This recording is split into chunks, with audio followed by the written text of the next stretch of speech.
hicimos una breve introducción.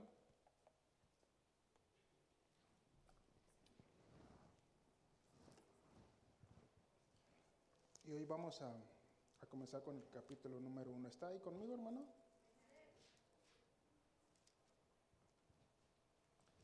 Vamos a hacer una oración, hermano. Ore por mí y por el mensaje. Amén, hermano. Señor, te damos gracias, Señor. Gracias porque tú haces posible todas las cosas, bendito Dios.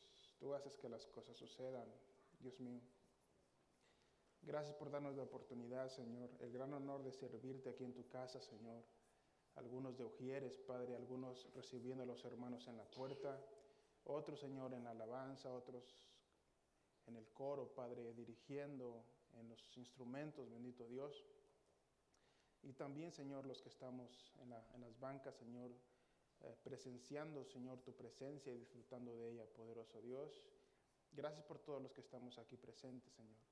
Ahora, Señor, nos disponemos a escuchar tu palabra, pues escrito está, no solo de pan vivirá el hombre, sino de toda palabra que sale de la boca de Dios.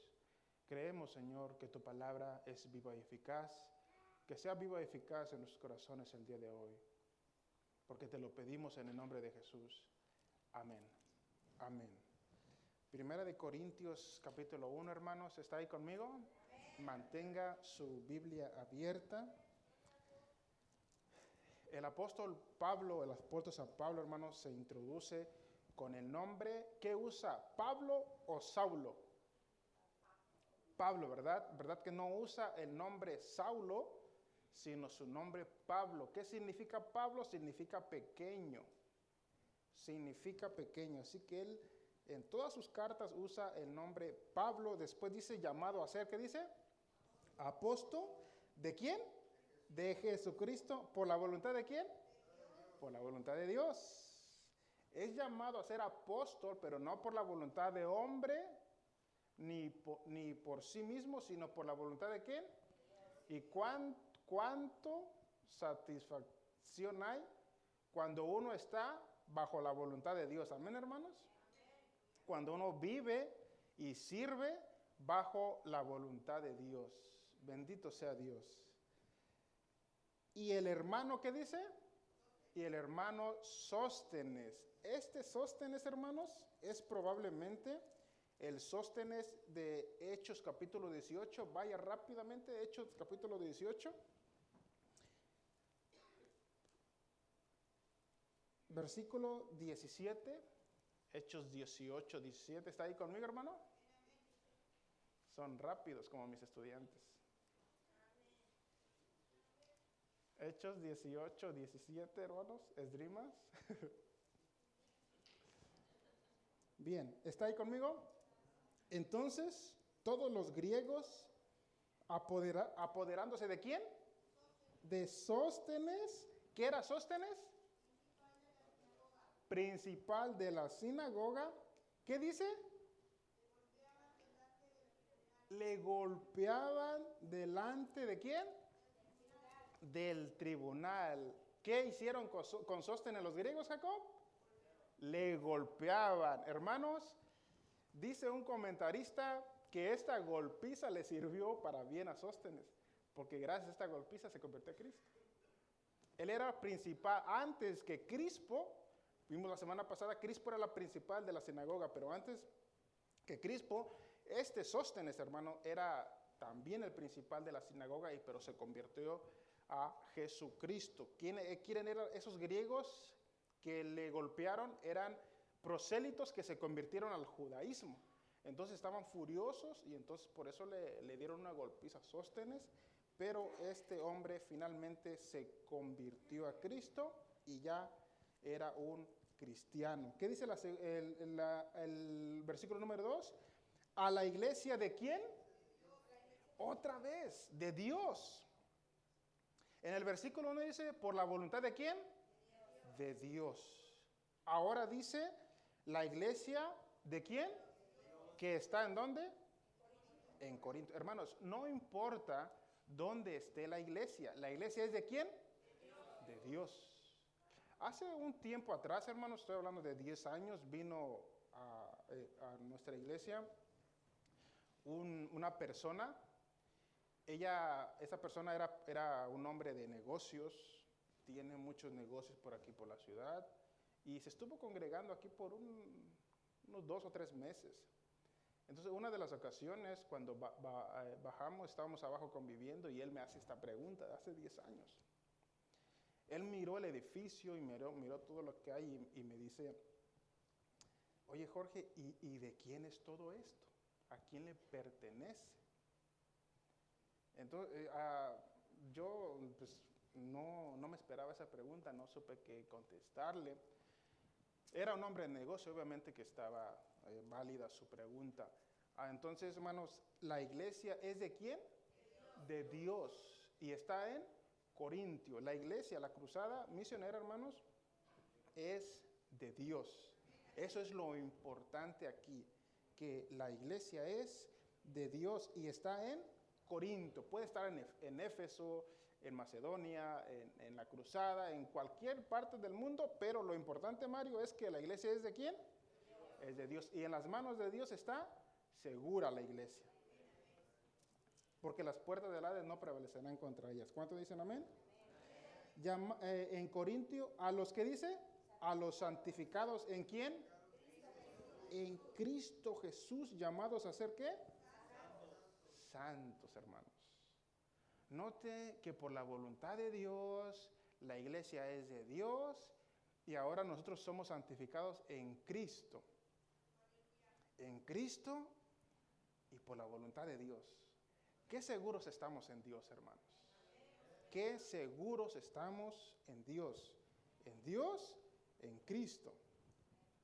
Con todos los que en cualquier lugar, ¿qué dice? Invocan el nombre de nuestro Señor Jesucristo. Y eso también aplica para nosotros, los de la cruzada, Eduardo, 2000 años después. Todos aquellos que invocan el nombre de Dios, todos ellos pertenecen a la iglesia universal de Jesucristo. La iglesia universal de Jesucristo quiere decir desde el primero, Gerardo, que se convirtió, hasta el último que se va a convertir, todos ellos a 2000 años de cristianismo, eso quiere decir la iglesia universal de Jesucristo. Los que vivieron y murieron, los que estamos vivos ahora mismo y los que se convertirán en el futuro, todos ellos pertenecemos a la iglesia universal de Jesucristo. En ese sentido, la iglesia es católica, porque católico es universal. Todos los cristianos que han creído en Jesucristo. Dice el versículo 3, ¿está ahí conmigo, hermanos?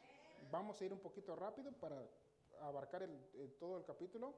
Gracia y paz a vosotros de Dios nuestro Padre y del Señor Jesucristo. Ese es el equivalente al Dios te bendiga cristiano. Dice el versículo 4, gracias doy a mi Dios siempre por vosotros, por la gracia de Dios que os fue dada en Cristo Jesús. Esto es muy común en el apóstol Pablo. A todas las iglesias a quien él les escribía, siempre doy gracias a Dios por ustedes. Y siempre que oro, me acuerdo de ustedes. Cuando él escribe a los efesios, a los filipenses, a los colosenses, a los romanos, etc., siempre Dios, siempre se acordaba de las iglesias que él había fundado. Siempre estaban presentes sus hermanos en Cristo Jesús. Qué gran amor de Dios tenía el apóstol Pablo, hermanos. Tenía amor en abundancia para repartir a todos sus hermanos. Dice, porque, versículo 5, ¿está ahí conmigo? Porque en todas las cosas, ¿qué dice? ¿Fuiste en qué? ¿En quién, hermanos? En Cristo. Fuiste enriquecido. Hermanos, el ser cristiano no nos convierte en pobres, sino en ricos y en abundantes, hermanos. Pero no de riqueza material, riqueza espiritual, hermano. Bendito sea Dios. En todos fuisteis enriquecidos en Él. ¿Qué dice? En toda palabra y en toda ciencia. Note, ¿a quién le está escribiendo esta carta? ¿A quiénes? A los de Corinto. A los corintios le está escribiendo y le está diciendo, ustedes fueron enriquecidos por Dios. Y esta riqueza, hermanos, no meramente es económica, esta riqueza es una riqueza espiritual. Así que, hermanos, en Cristo somos enriquecidos. Amén, hermanos. Bendito sea Dios. Ahora explica más adelante. Así como el testimonio acerca de Cristo ha sido confirmado en vosotros, de tal manera que dice que nada os falta en ningún don, esperando la manifestación de nuestro Señor Jesucristo. Dice, no les falta ningún don. Esta iglesia, hermanos, esta iglesia era una iglesia privilegiada, Eduardo, agraciada, muy favorecida, porque esta iglesia, la iglesia de Corinto, es la única iglesia donde Dios se pasó de buena gente con ellos. Porque en esa iglesia se manifestaban todos los dones del Espíritu Santo. ¿Cuántos dones son, hermanos? 9 dones, correcto. Los 9 dones del Espíritu Santo se manifestaban en esta iglesia de Corinto. De tal manera, menciónenme algunos de los dones, hermanos. Son 9. Don de lenguas, don de profecía, no tan rápido, revelación, conocimiento, servicio, ¿qué más? Fe, se los dejo de tarea. Amén, hermanos. Entonces, todos esos dones se manifestaban, hermanos, en la iglesia de Corinto. Cuando se reunían, hermanos, se reunían, y cuando invocaban el nombre del Señor, los dones se manifestaban en la iglesia de Corinto. Ojo, pero no por manifestarse todos los dones, no meramente quería decir que era una iglesia espiritual. De hecho, esta iglesia era la más carnal de todas. Mira, hermanos, un cristiano puede hablar en lenguas en la congregación, puede decir profecía, puede tener el don de conocimiento, puede cantar bonito, puede predicar bonito, puede enseñar bonito, pero no meramente es un cristiano espiritual.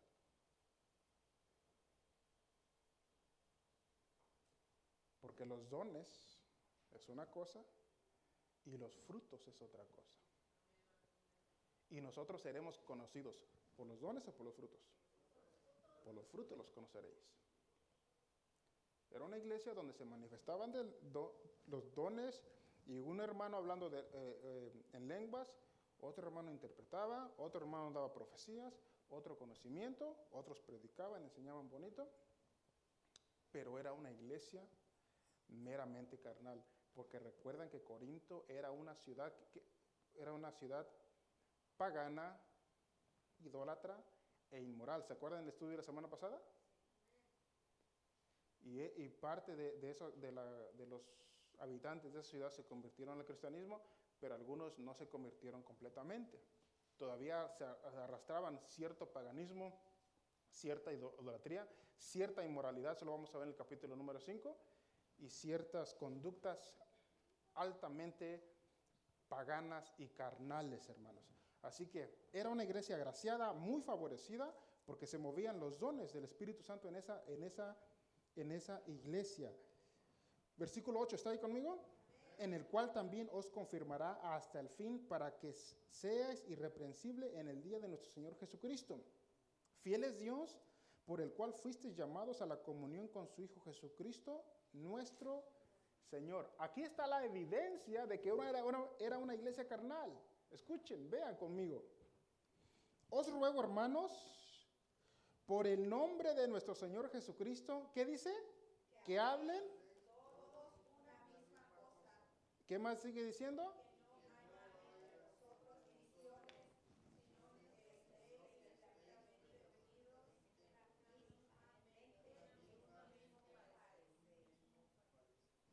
Dice, os ruego, pues, hermanos,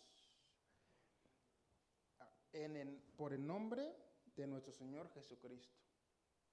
El apóstol Pablo se enteró de que en la iglesia había divisiones. Pero esas divisiones eran divisiones fuertes. En esas divisiones había contiendas, había chisme, había altercados, incluso se agredían verbalmente. Cuando el apóstol Pablo se enteró de que la iglesia se estaba dividiendo, él no fue molesto, airado, a exhortarles. ¿Cómo se introduce en el versículo? ¿Qué dice? Os ruego. Amablemente, hermanos. Esta palabra, os ruego, quiere decir, es casi el equivalente a la palabra griega que se le da al Espíritu Santo. Esta palabra quiere decir, os ruego, quiere decir a alguien que se pone al lado de otro para ayudarlo a solucionar su problema. Lo que el apóstol Pablo les está diciendo, mira, acérquense a mí, vengan conmigo, hablemos para solucionar lo que está pasando. Es como cuando usted cita a alguien en la oficina, pero no para regañarlo, no para exhortarlo, no para juzgarlo, sino amablemente, con sencillez y con mucha caridad. Hermano, está pasando esto, pero venga, hablemos, sentémonos, dialoguémonos para solucionar el problema. Eso significa esta palabra, os ruego, ¿en el nombre de quién? De nuestro Señor Jesucristo. ¿Qué dice? Que habléis todos una misma cosa y que no haya entre vosotros divisiones. Había divisiones en la iglesia y una de las evidencias de divisiones en la iglesia es la carnalidad. Por eso, hermanos, no meramente era una iglesia espiritual, aunque se movían los dones espirituales, pero los corintios eran carnales. Había divisiones, sino que estéis perfectamente unidos en una misma mente y en una misma parecer, porque una casa dividida jamás prosperará. Escucha, versículo 11. Porque he sido informado acerca de vosotros, hermanos míos, ¿por lo de quién? ¿Se acuerdan Chloe? Chloe, la empresaria que se convirtió hace 8 días, ¿se acuerdan, hermanos? Ella, uno de sus familias fue donde Pablo y le informó lo que estaba pasando.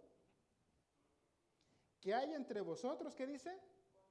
Esta palabra contiendas, hermano, esta palabra contienda quiere decir que se agredían verbalmente, que había chisme, una hermanita hablaba de la otra hermanita de aquel lado, y había chismes, contiendas, altercados, divisiones.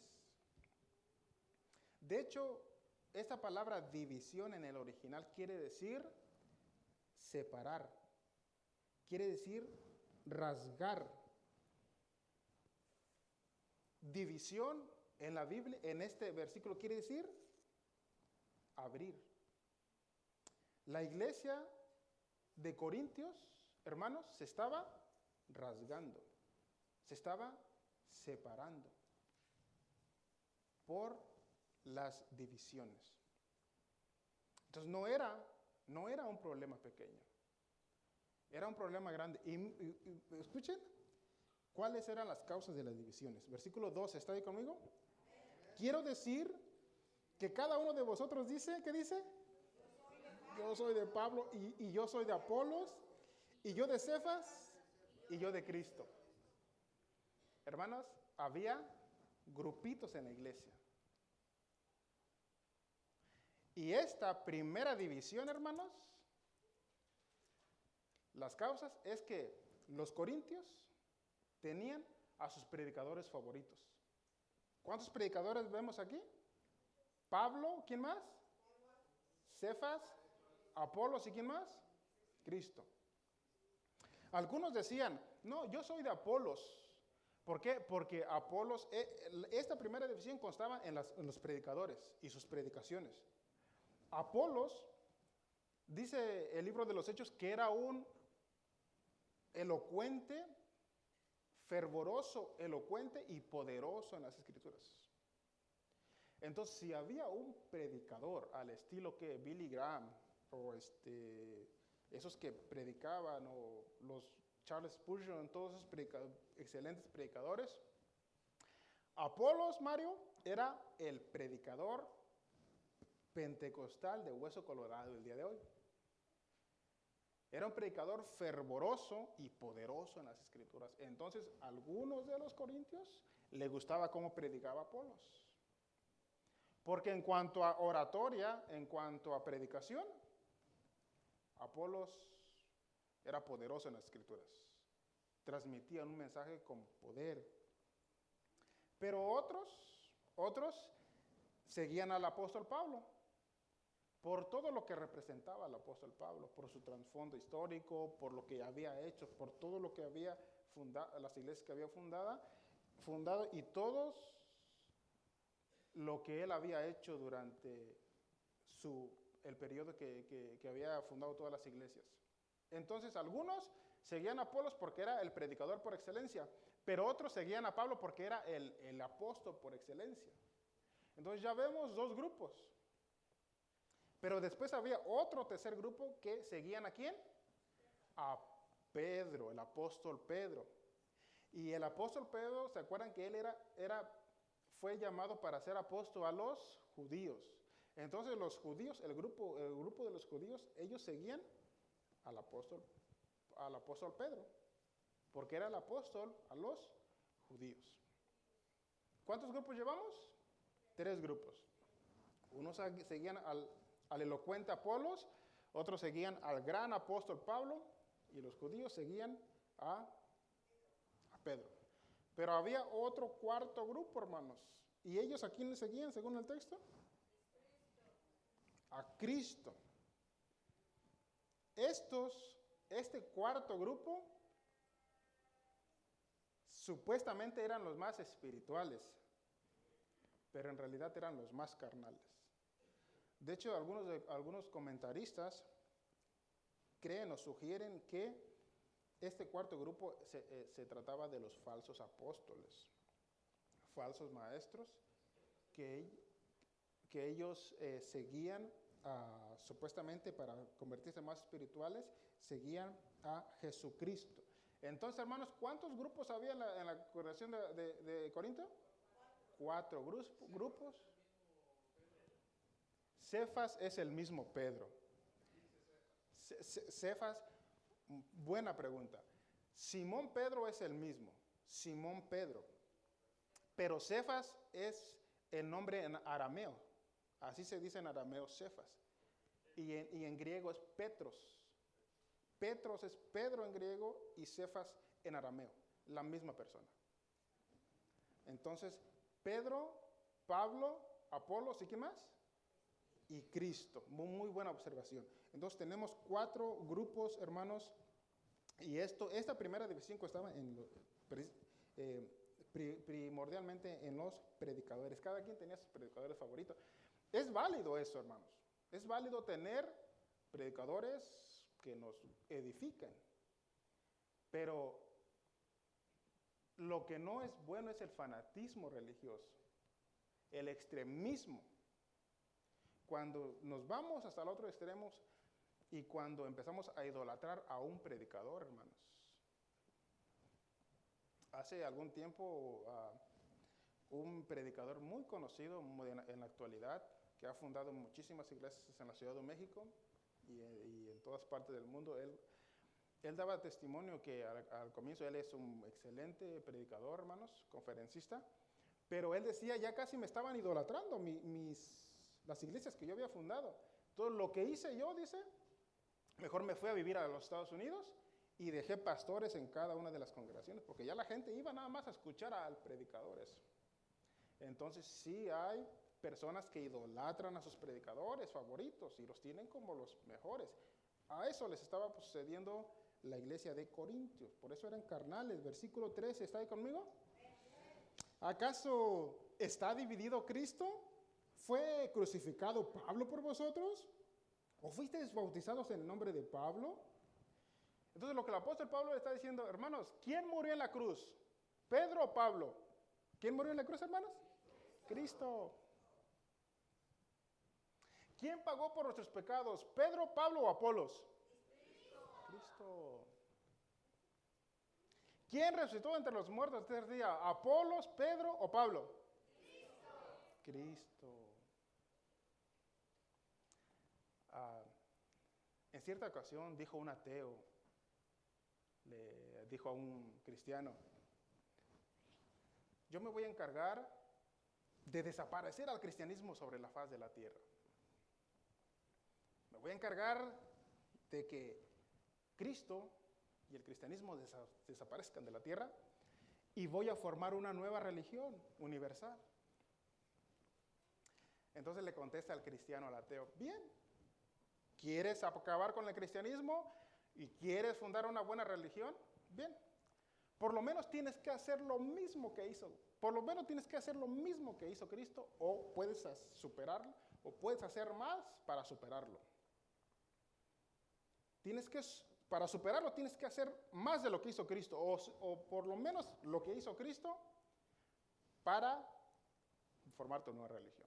Número 1, tienes que nacer de una virgen soberanamente. Número 2, tienes que morir en una cruz por nuestros pecados. Y número 3, tienes que resucitar al tercer día de entre los muertos. El ateo se quedó callado, hermanos. Nadie ha hecho ni podrá hacer lo que hizo Cristo en este mundo. Es el único personaje en la historia que ha nacido milagrosamente sin la intervención de un varón. Todos nosotros nacimos por la intervención de un hombre y una mujer, nuestro papá y nuestra mamá. Pero Jesucristo nació de la Virgen María, pero por obra ¿de quién? Del Espíritu Santo. Ningún hombre ha muerto en una cruz para pagar los pecados de muchos, solo Jesucristo. Y ningún hombre en la historia de la humanidad se ha levantado entre los muertos al tercer día. Así que acabar con el cristianismo y formar una nueva religión mundial, ni en tus sueños. ¿Se dan cuenta, hermanos? Cristo es el personaje más influyente de la historia, hermanos. Bendito sea Dios. ¿Acaso está dividido Cristo? ¿Acaso murió Pablo? ¿Acaso Pedro fue resucitado entre los muertos? ¿O acaso fue crucificado Apolos por nuestros pecados? ¿A quién debemos seguir, hermanos? ¿A Apolos, Pedro o a Pablo? A Cristo, muy bien. Algunos ya van a decir Apolos, ¿verdad? A Cristo tenemos que seguir, hermanos. A Cristo tenemos que seguir. Versículo 14, ¿está ahí conmigo? Doy gracias a Dios. ¿Qué dice? ¿Sino a quién? A Crispo y a Gayo. ¿Se acuerdan de Crispo y Gayo? Lo vimos la semana pasada. Crispo era el principal de la sinagoga y se convirtió al cristianismo. Después Gayo también se convirtió y Gayo fue el hospedador del apóstol Pablo en Corinto. Hospedó al apóstol Pablo y a toda la iglesia, hermanos. Gayo. Pero Gayo era el nombre de un hombre, no era un gallo de los que cantan. Correcto. Para que ninguno diga que fuiste bautizado ¿en quién?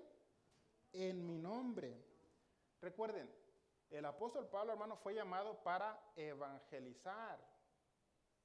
Antes del apóstol Pablo, alguien fue llamado para bautizar. ¿Quién fue ese alguien?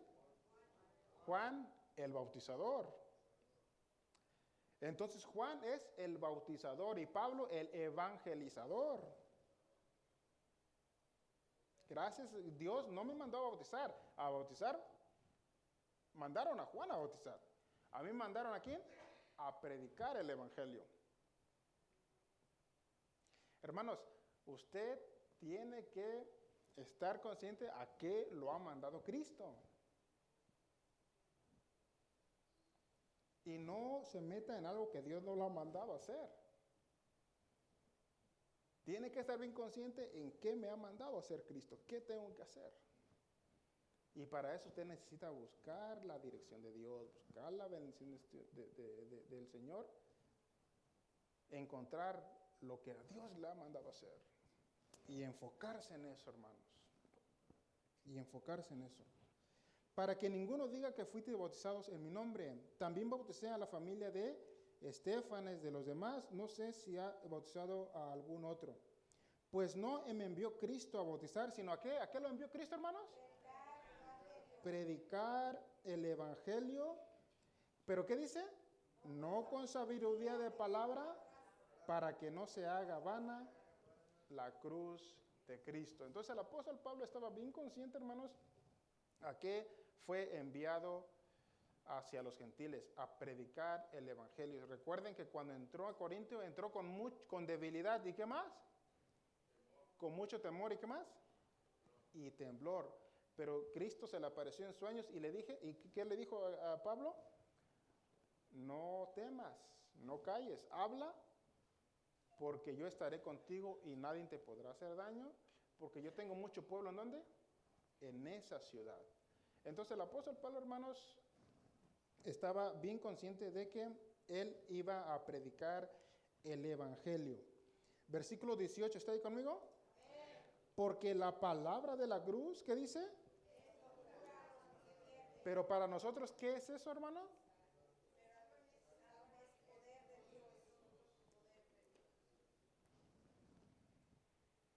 Escuchen, el evangelio, hermanos, el ser cristianos, para nosotros es poder y sabiduría de Dios. Pero para los que no son cristianos, es una locura. Y de verdad que lo es. Los cristianos, los que no son cristianos, se burlan de nosotros. Nos ven como extraños. Y bajita la mano como que nos vituperan y hablan mal de nosotros. Se burlan de nosotros. Porque para ellos es locura. Porque las cosas de Dios se disciernen espiritualmente, hermanos. Para los que no son cristianos, venir a la iglesia y sentarse una hora o levantar sus manos y cantar a Dios o escuchar música cristiana es una locura para ellos. Porque el príncipe de este mundo, hermanos, ha cegado sus ojos y su entendimiento para que no le resplandezca la luz de Jesucristo. Para ellos esto es pérdida de tiempo. Para ellos esto es locura. Para ellos esto es insensatez. ¿Qué hace un grupo de personas levantando las manos, llorando, escuchando la palabra de Dios? No pueden entender. Porque han sido cegados su entendimiento por el príncipe de este mundo. Pero cuando Dios abre nuestros ojos espirituales y la luz de Jesucristo brilla en nuestros corazones, hermanos, entonces entendemos que el ser cristiano es la voluntad de Dios para cada persona que ha venido a este mundo, hermanos. Nosotros venimos a este mundo no por casualidad o por accidente, sino venimos a este mundo, hermanos, con un propósito específico y es glorificar a Dios con nuestro estilo de vida.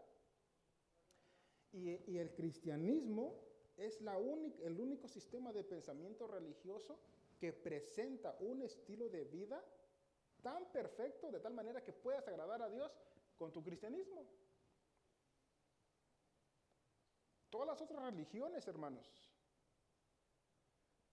el budismo, el hinduismo y todas esas religiones antiguas carecen, hermanos, de leyes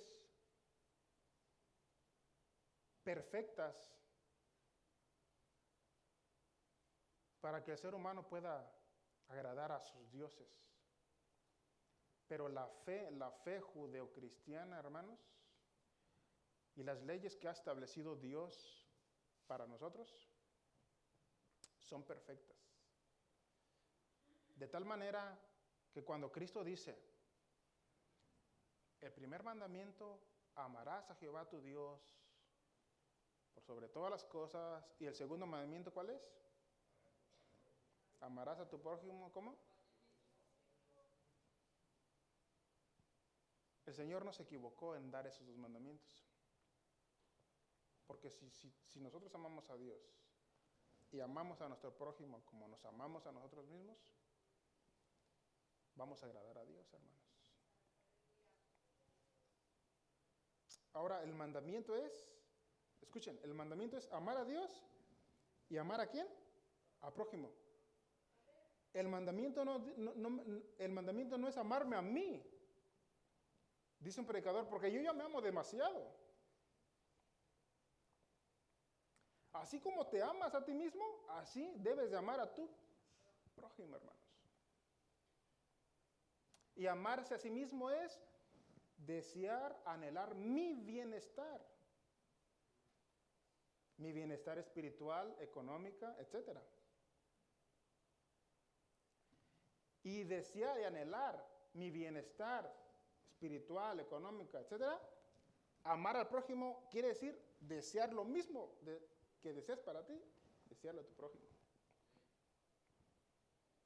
Y cuando amamos a Dios con todo nuestro corazón, con toda nuestra alma y con todas nuestras fuerzas, y cuando amamos a nuestro prójimo, entonces estamos cumpliendo el mandamiento de Dios. Amén, hermanos.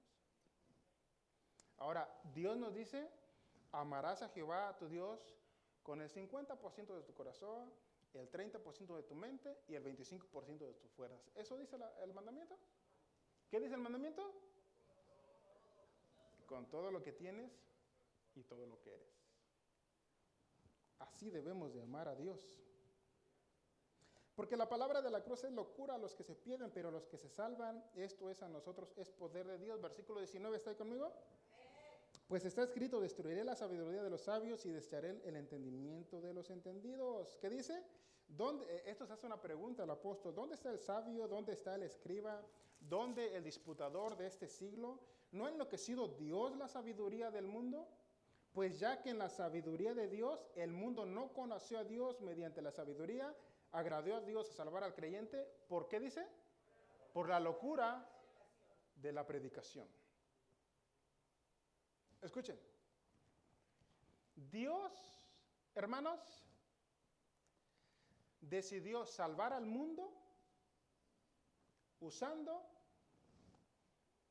una cruz, 3 clavos y una lanza. Y su Hijo Jesucristo. Así Dios salvó al mundo. Señor, pero ¿por qué no usaste millares de ángeles? Tiene a su disposición el Señor. ¿Por qué no usó una gran cantidad de ángeles para venir a este mundo y traer la paz mundial o traer la salvación al ser humano? Pero lo hizo a través de Jesucristo, clavándolo en una cruz, así salvas al mundo. Esto es locura para la gente que no conoce a Dios. Es más, para algunos, en alguna ocasión yo le pregunté, ¿qué es el cristianismo para ti? ¿O a qué vino Cristo a este mundo? Le pregunté, no es cristiano, no era cristiano. Dice, oh, Cristo viene a este mundo para enseñarnos cómo ser mejores personas. Dice un predicador, Cristo no vino a este mundo para hacer que las personas malas sean buenas. Él vino a este mundo para hacer que los muertos vivan. Porque nosotros estábamos muertos en nuestros delitos y pecados, hermanos. Pero Él nos dio vida juntamente con Cristo. Por gracia sois salvos. Hermanos, nosotros estábamos muertos en nuestros delitos y pecados, ¿sí o no? Pero Él nos dio vida juntamente con Cristo. A eso, Mario, a eso vino Cristo, a dar vida a los muertos. Porque nuestra condenación era nuestro destino eterno. Caminábamos, trabajábamos, dormíamos, descansábamos, pero estábamos muertos espiritualmente. Nuestra comunión con Dios, hermanos, nuestra comunión con Dios, después de la caída que se separó, se rasgó, se rompió. Entonces Cristo nuevamente, hermanos, nos vino a unir con Dios. Y a través de Cristo, hermanos, a través de Cristo, bendito sea el nombre del Señor. A través de nuestro Señor Cristo es que nuevamente podemos estar unidos a Dios. ¿Cuántos dicen amén? Amén. Bendito sea Dios, hermanos. Eso es la palabra de la cruz. Pero para la gente que no conoce, eso es locura.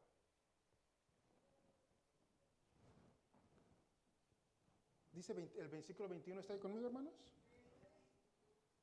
Pues ya que en la sabiduría de Dios el mundo no conoció a Dios, mediante la sabiduría agradó a Dios salvar a los creyentes por la locura de la creación. Versículo 22, porque los judíos piden señales, los griegos buscan sabiduría, pero nosotros predicamos a Cristo crucificado. Para los judíos ciertamente tropezadero, para los gentiles locura, mas para los llamados, así judíos como griegos, ¿qué dice?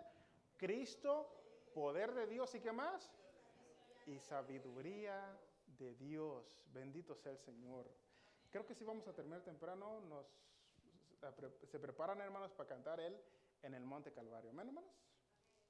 Vamos a cantar este canto, le vamos a cantar al Señor, porque es gracias a su cruz que nosotros podemos acercarnos al Dios y Padre de nuestro Señor Jesucristo. Entonces, para nosotros, Cristo es poder y sabiduría de Dios. Ahora, para nosotros, hermanos, sí nos hace sentido que Cristo haya venido a pagar por nosotros, por nuestros pecados. ¿Amén, hermanos? Porque Cristo hizo lo que nosotros no jamás podríamos haber hecho. Cumplir la ley moral de Dios. No matarás, no robarás, no dirás falso testimonio, amarás a Jehová tu Dios, no tendrás dioses ajenos. Era imposible, hermanos, pero Cristo hizo lo que nosotros no pudimos hacer. Porque, versículo 25, ¿está ahí conmigo? Porque lo insensato de Dios es más sabio que los hombres y lo débil de Dios, ¿qué dice? Es más fuerte que los hombres. Pues mirad, hermanos, vuestra vocación, que no sois muchos sabios según la carne, ni muchos poderosos ni muchos nobles, sino, ¿qué dice? Sino que lo necio del mundo escogió Dios para avergonzar, ¿a quiénes? A los sabios. Y lo débil del mundo escogió Dios para avergonzar a lo fuerte. Y lo vil del mundo y lo menospreciado escogió Dios. Y a lo que no es, ¿qué dice? Para deshacer lo que es. Es verdad, hermanos, que hay personas de la clase alta que se convirtieron a Cristo, hermanos. Pero el cristianismo, hermanos, mayormente somos personas, hermanos, que cuando Cristo nos encontró, pues no éramos los mejores en este mundo, hermanos. Cuando Cristo nos encontró y nos llamó a sus caminos, hermanos, pues no estábamos tan mejorcito como para jactarnos y decir, oh, Dios me llamó porque yo era muy inteligente, porque tenía una mente brillante. O Dios me llamó porque yo era el más que vivía la vida moral más elevada. Entonces, muchos de nosotros, cuando Cristo nos alcanzó, hermanos, estábamos en mucha necesidad también, hermanos. Y en esa condición Dios nos encontró. Lo débil del mundo escogió Dios para avergonzar a lo fuerte. Quiere decir a esas personas humildes, a esas personas sencillas. Escoge Dios para avergonzar a los fuertes y a los poderosos y a los ricos, porque a los ricos y a los poderosos, ellos tienen todo. Parece que no necesitan a Dios. Cuando una persona tiene buena salud, buena economía, buen empleo, buen trabajo, cuando tiene todo lo que una persona necesita en este mundo, pues parece que no necesita mucho a Dios. Pero quítale sus riquezas y lo estarás viendo a las 6 de la mañana yéndose a trabajar con su mochilita y tomando el transporte público para ir a trabajar. Quítale su salud y estará pidiendo oración para él o su familia. Y estará llorando en un hospital, oren por mí porque estoy enfermo. Pero cuando estás saludable, ¿qué te vas a acordar de Dios? ¿Qué se van a acordar de Dios? Cuando su familia está perfectamente, una buena esposa, sus hijos y un hogar feliz, ¿qué se van a estar acordando de Dios? Pero cuando el hijo se va de la casa, o cuando la esposa le pide el divorcio y lo abandona, entonces ahí sí necesita a Dios.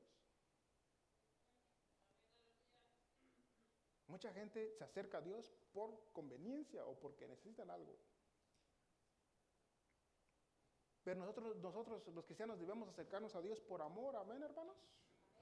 Porque le amamos, porque estamos tan agradecidos de lo que Dios hizo con nosotros. ¿Pueden pasar los hermanos para cantar este hermoso canto, hermanos? Versículo 29, ¿está ahí conmigo? ¿Pero por qué lo hace Dios? A fin, ¿qué dice? A fin de que nadie se jacte en su presencia. Hermanos, esta es la razón por la cual Dios nos ha llamado, para que nunca se nos olvide de dónde nos sacó Dios. ¿Amén, hermanos? ¿O cómo estábamos cuando Dios, hermanos, nos llamó a sus caminos? Mas por Él estáis vosotros, ¿en quién? ¿En quién estamos ahora? En Cristo Jesús, el cual nos ha sido hecho por Dios sabiduría, justificación y santificación y redención, para que, como está escrito, el que se gloríe, ¿qué dice? ¿Gloríese en quién? En el Señor, hermanos. Ahora nosotros, si en algo nos podemos gloriar, es en la cruz de Cristo, en que Él nos salvó mientras estábamos nosotros muertos en nuestros delitos y pecados. Nos salvó, hermanos, póngase de pie, por favor. Nos salvó a través de una cruz. Unos clavos, una corona de espinas y una lanza que atravesó su costado, hermanos. Y ahora nosotros, hermanos, con el simple hecho de ir delante de su presencia y tener la fe salvífica en poner toda nuestra confianza en lo que Cristo es en la cruz, a través de Él, podemos ser salvos. Así que esta noche, hermano, cantemos al Señor en el monte Calvario. Ahí encontramos nuestra salvación. Gracias a Cristo Jesús. Cante con nosotros, hermanos, y adoremos a Dios justo. Es más, ¿por qué no pasa aquí al frente, hermanos? Vengan, pasan aquí al frente y cantemos junto al Señor. Les invito a que todos vengan, hermanos. Vengamos y todos juntos aquí en el altar cantemos al Señor. Ven, Oscar, vengan, Andy, vengan, hermanos. Y desde este lugar vamos a levantar este canto de agradecimiento a nuestro Dios. En el monte Calvario está